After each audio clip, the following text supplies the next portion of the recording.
They're not housebroken. So pressure was brought to bear on City Hall to clean up this mess once and for all, only to find the ducks protected by ordinance. So back to the drawing board. They were declared a public nuisance and ordered to be distributed elsewhere. But hold it, said the state of Florida. We think they're rotten ducks too. Don't you dare move them anywhere else in this state. Back to the drawing board. Get the Humane Society to round them up. But the Humane Society was too busy and reminded everyone it's illegal to shoot them or hurt them. So what did you decide to do? We have a contractor or some of these volunteer groups who can relocate them to another state. We can't do it within the state of Florida. So you had to ship them out of state to get rid of them? That's right. They've got a scholarship northward. Right about now, the Ducks fans have about had enough. 150 ducks have already been deported, and they think everyone should leave the other couple of dozen alone. They want a few. They have children who enjoy them, grandchildren who enjoy them, and there are people, elderly folks in this area who have enjoyed them for many, many years. As for the ducks themselves, well, they just keep on keeping on, and if they're upset, they can't show it because Muscovies cannot quack. In St. Augustine Beach, Derek Hayward, Newswatch, Jacksonville.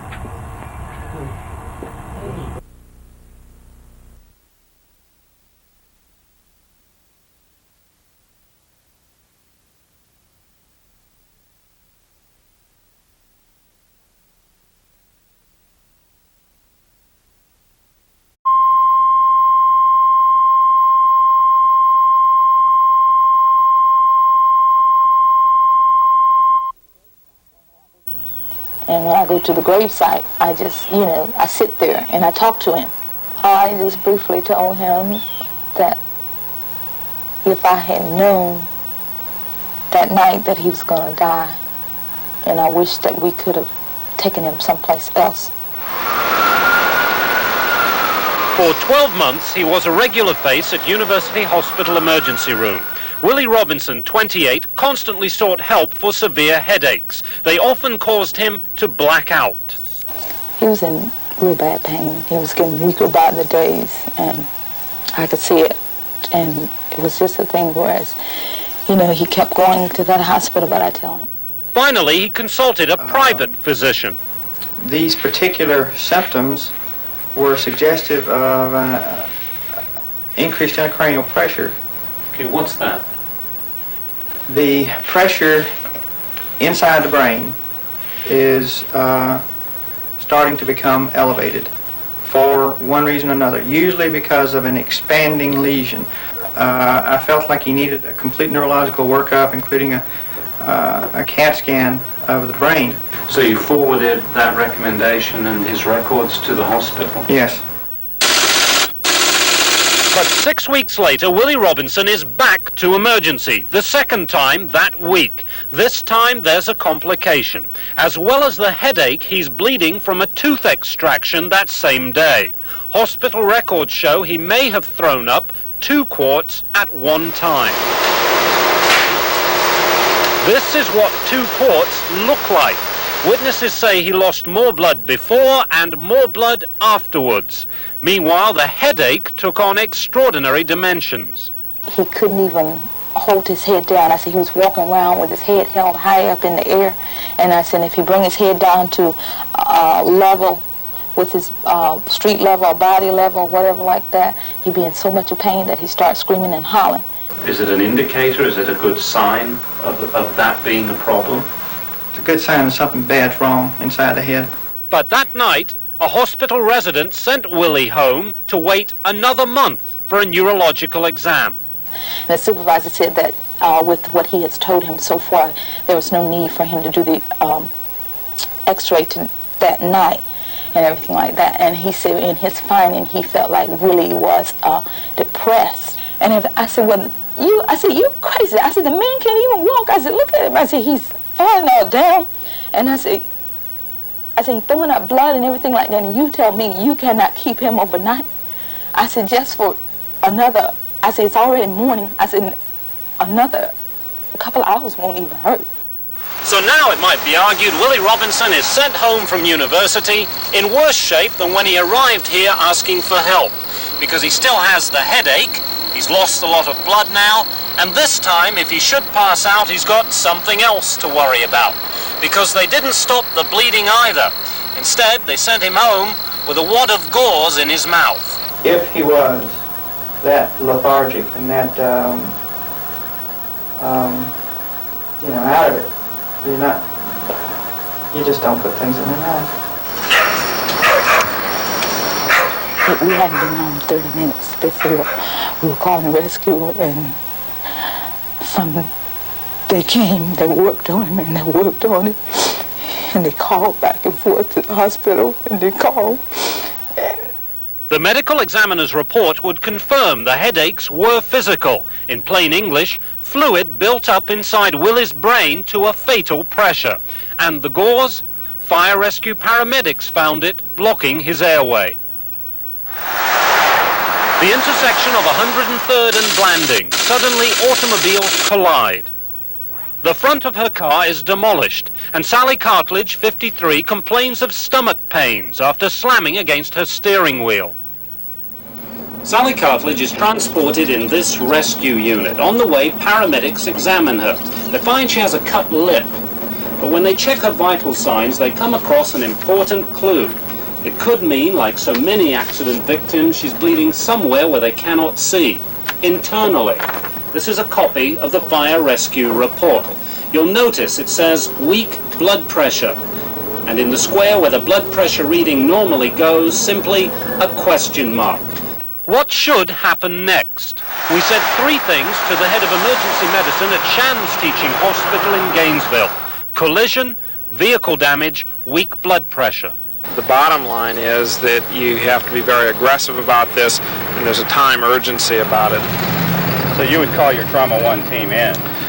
We would call our Trauma 1 team in.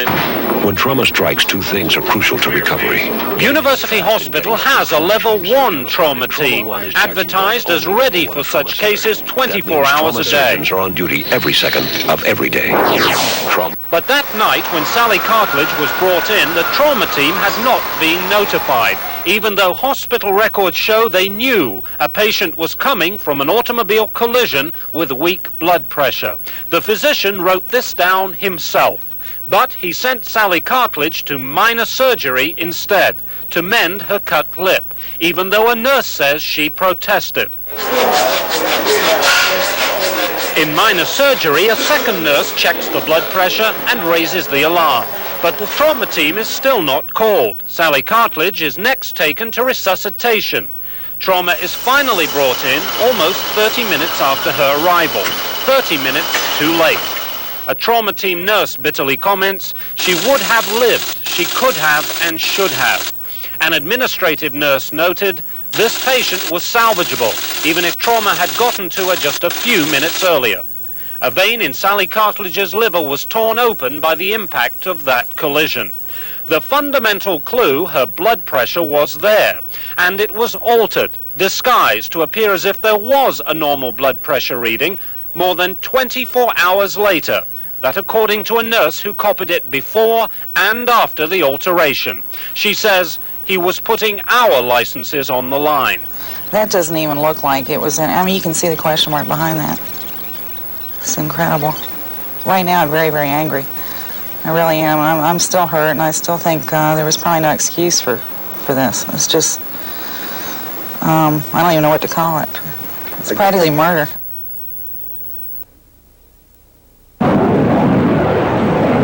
With supersonic fighters and a chunk of the Atlantic Fleet all parked in Jacksonville, it has long been assumed that nuclear weapons are also on hand. It's called Yellow Water, an unmarked, highly classified nuclear storage facility. An estimated 140 anti-submarine nuclear depth charges are stored here. Now, ABC News Magazine 2020 is about to spill the beans on just how much nuclear weaponry is stashed in our backyard. We're not revealing anything that's classified or not available through just regular channels. So you're not giving the enemy any information they don't know? No, but we are giving information the Pentagon would rather not have out for their own reasons. Part of them could be political reasons. I mean, if these communities really had a full idea of the range and depth of nuclear weapons that are sitting right next door, literally, they could give the Pentagon a much tougher time. All this time, a brown security car in the foreground and a grey Navy security truck down the road made sure we would not approach the Marine sentries at the weapons pound. And the Navy will not discuss security here, but thanks to a talented Marine sergeant, they don't have to. In the Marine magazine Leatherneck, he discloses not only what weapons, defense systems and procedures are in effect here, but even how many Marine sections are on duty. And even that the sections have 55 Marines in each, working 2 days on and 2 days off, with changing of the guard taking place at noon. Sure enough, at noon, on the dot, Marines began coming and going. Now, how close could you get to where the nuclear weapons are stored? Well, you can get to the main fence there, all the way around. We introduced 2020 to this man. In January, we told you how his father remained in the compound outer area over 24 hours. The Marines had logged him as having left. They didn't account for him because they assumed he left by a hole in the fence. In fact, he died inside of a heart attack. The Sun showed 2020 some of the holes hunters come and go by without having to pass by the sentry. So June 13th, 2020 will reveal its source in the Pentagon and raise the question, if the Soviet embassy knows where all our nukes are, why shouldn't we? And is security all it's cracked up to be? And it's very interesting. Richard Peters has been declared legally indigent. That means he's broke. So you can understand his concern over his latest bill. Some $224 million. In 1980, Peters bought some land at a tax auction for $278. He used that to get a loan and buy more land. So all the way back to those trees way back there. Soon he owned 7 acres, the entire former site of the notorious White House oil pits, oozing all kinds of hazardous waste. The current owner of a property is liable for the cleanup costs if he has the resources for it. Okay, so one day, if he should come into $224 million, and that's the cleanup cost, The state could try to recover their costs. So now Richard Peters is blaming us, or rather our city government, for allowing him to make such a lousy investment in the first place at a city tax sale. Here in Circuit Court, he has filed suit against the city of Jacksonville, and he wants a total of $724,824,000. They sold me property that was not marketable. I cannot resell this property. City attorneys declined to comment on Peters' suit, but the state DER says it's getting used to dealing with him. It was interesting dealing with Mr. Peters. They threw me out, told me I was crazy. Derek Hayward, Television 12, Action News. He did not want to be here, and I didn't know what was going on until I found the bruises. Doctors maintain bruises found on 8-year-old Danny Ellis are the result of a severe beating during a time when he was in school. I found no evidence of abuse by staff. I do know from what I saw Monday afternoon that he was abused somehow. Everyone does agree that children's disabilities create a tough situation in this new dorm. It's for the multi-handicapped at the School for the Deaf and Blind. We do have a lot of them that are uncontrollable, and we can't do anything to them. Do you need more help over here? Sure. I would say yes. Yes. The kids were running around punching each other, and here's these people going, ah, we need help. They've asked for help. The infirmary even told me, please do something. You get the records in the infirmary and check out all those kids. Find out how many bumps and bruises and blaming it on the kids. Of course, the kids might be doing it because they're not properly being watched. The school has now reassigned some more experienced people to the special dorm and is using overtime pay for some in-service training. Unlike other public schools, the School for the Deaf and Blind is totally dependent on the whim of the state legislature for its funding. In the past, they've requested extra money in order to establish a training program for the dorm parents. That request has been denied. I'm asking you to wait longer and see what happens, and see what other people can do for Daniel and our other students here at the school. Second.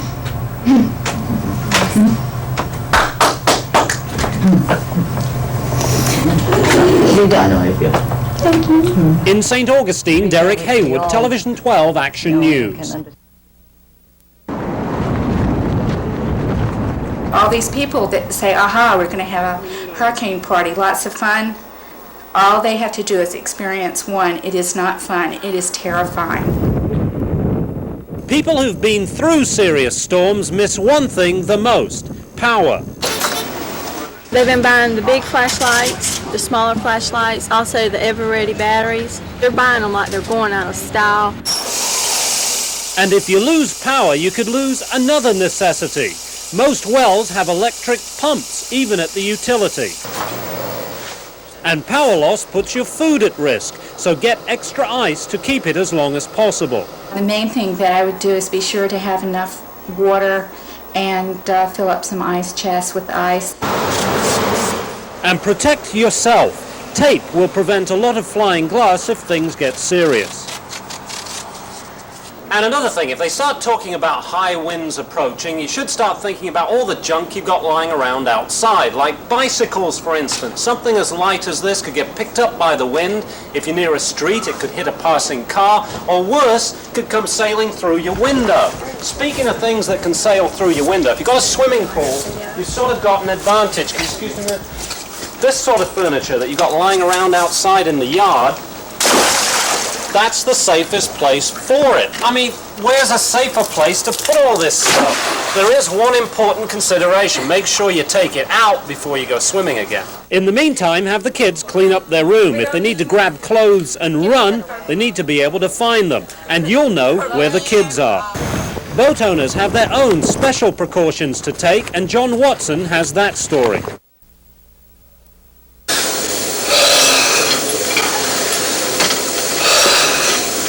Is breathing in Jacksonville hazardous to your health?